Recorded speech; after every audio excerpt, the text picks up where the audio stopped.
The Los Angeles Lakers are going to sweep the Denver Nuggets. And after watching Game 1, there are just so many reasons on why I believe the Lakers are a lot better than the Nuggets. I'll be honest, they had an amazing run beating the Jazz in Game 7, beating the Clippers in Game 7, but I think their 2020 playoffs ends here. In this video, we're going to be reviewing Game 1 of this series, also me telling you guys my opinion on why I believe this fact, and also giving you small details and X factors on why I believe the Lakers have the ultimate edge in this series. So if you're a big Laker fan, this video is perfect for you.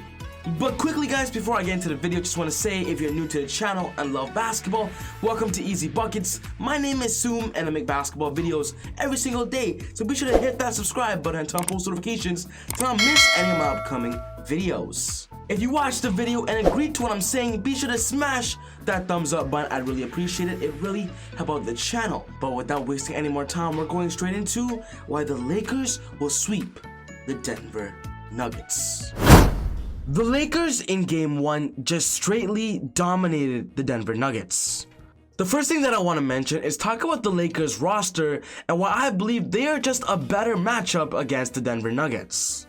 The Denver Nuggets like to play their basketball surrounding Nikola Jokic, and against the Los Angeles Clippers, there was nobody to stop him. But oh boy, in this series, the Lakers have so many options in order to slow down Jokic, if not stop him, slow him down, which we can easily see in Game 1. This whole game, Jokic was dealing with foul trouble as he ended up the game with 5 fouls and only played 25 minutes. During this time, the Lakers used that to their ability and capitalized and ended up with a lead even as high as 27 points. The Denver Nuggets had no stops for Anthony Davis as AD ended up the game with 37 points, 10 rebounds, went to the free throw line 15 times, and made 12 free throws. I believe Anthony Davis is the biggest and key piece in this series. No big on the Denver Nuggets roster, Nikola Jokic, Mason Plumlee, or even Bol Bol can slow AD down. He's just a matchup nightmare, and that's why I believe the Lakers will ultimately have the edge on the Denver Nuggets. It's because of AD.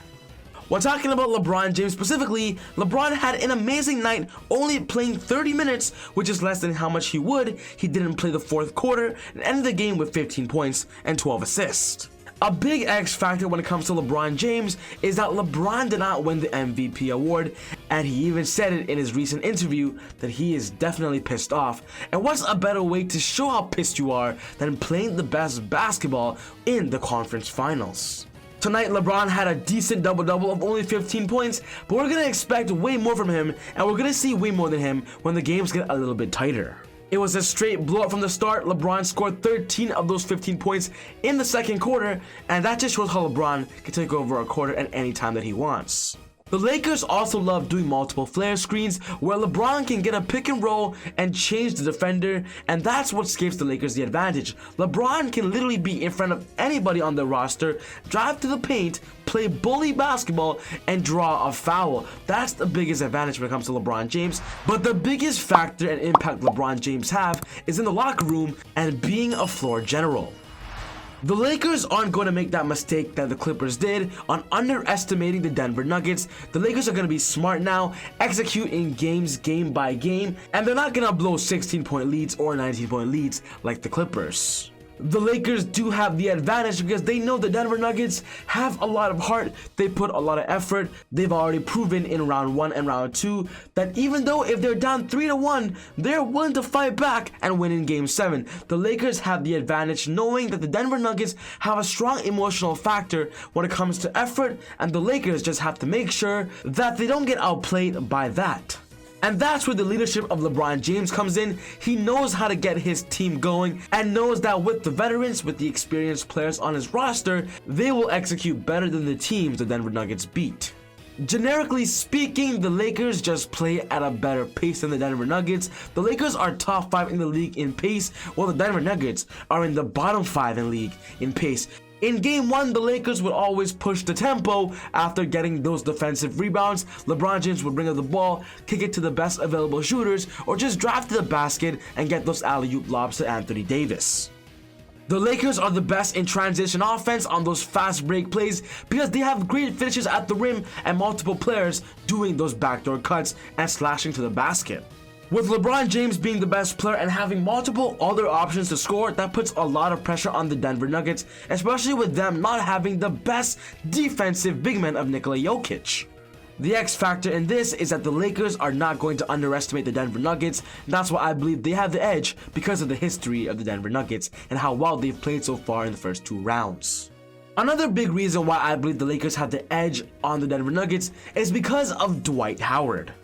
We did not see a lot of Dwight Howard in the Houston Rockets matchup because the Houston Rockets play small ball basketball and don't have a center where Dwight Howard can really defend.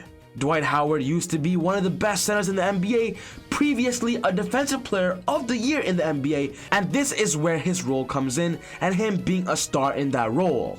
Dwight Howard will get plenty of minutes in this series. In this game, he played 16 minutes, had 13 points, had 2 crucial blocks against the Denver Nuggets, and I believe we're going to see more of him, potentially more than 20 minutes. Unlike the Los Angeles Clippers, the Lakers have Dwight Howard that can come off the bench and slow down Nikola Jokic if JaVale McGee or Anthony Davis sits. Dwight Howard not only brings a defensive anchor presence, but also brings a lot of trash talking, mind talk to the game, and you can see it in Game 1 that he got in Nikola Jokic's head. If Dwight Howard can still be a factor at being a good defender, an impactful player on the court, vocally, emotionally, and being a strong rim protector, I believe the Lakers will easily have this matchup. I just love the energy Dwight Howard brought in Game 1, and I know you Laker fans feel the exact same way. He is a veteran in the NBA, wants his first championship, and with the Lakers this year, I believe he's locked in. I am super excited to see how much more Dwight will bring in this series against Nikola Jokic. And the last player that I want to talk about is Rajon Rondo, who has been absolutely amazing in the NBA playoffs ever since he's returned. In the 6 games that Rondo has played in the playoffs, the Lakers are 5-1, and that just speaks how impactful Rondo could be. In this game, he had 7 points and had 9 assists, passing Michael Jordan to be the 10th player in playoff history with assists.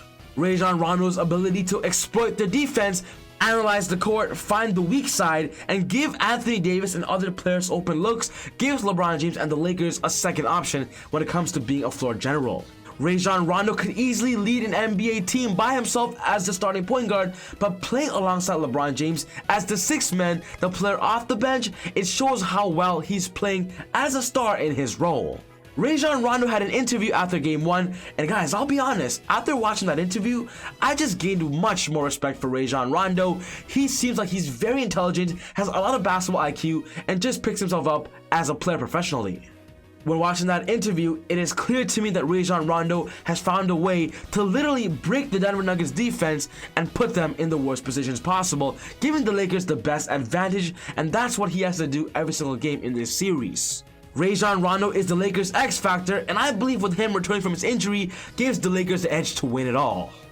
But just in conclusion, basically what I'm saying is the Denver Nuggets just don't have the personnel to beat the Los Angeles Lakers. The Lakers have more experience. Of course, they have LeBron and AD, the 2 best players in this series. And of course, they just have a lot of veteran leadership, and they have the edge by not underestimating the Denver Nuggets. As I mentioned earlier, I love the Denver Nuggets, I love Jamal, I love Nikola Jokic, but I believe this season isn't their season to go to the NBA Finals. I believe they could be doing it in the next 5 years, but not this year against the Los Angeles Lakers with LeBron and AD there. And with that, I believe the Lakers will actually sweep the Denver Nuggets. Sweeping them, in my opinion, is a likely option, but I believe the Nuggets might actually get 1 game out of the Lakers, so the Lakers might win in Game 5. That is the worst case scenario for the Lakers. I don't think the Denver Nuggets will win 2 games. But yeah, guys, overall, this is my prediction. I'm predicting it will be a sweep. Let me know your thoughts. Will the Lakers win in 5? Will the Denver Nuggets win in 7? I want to know what you guys are thinking, and let's start a conversation. But other than that, take it easy, God bless, and I'll see you all next time on Easy Buckets. Woo! I got angels flying all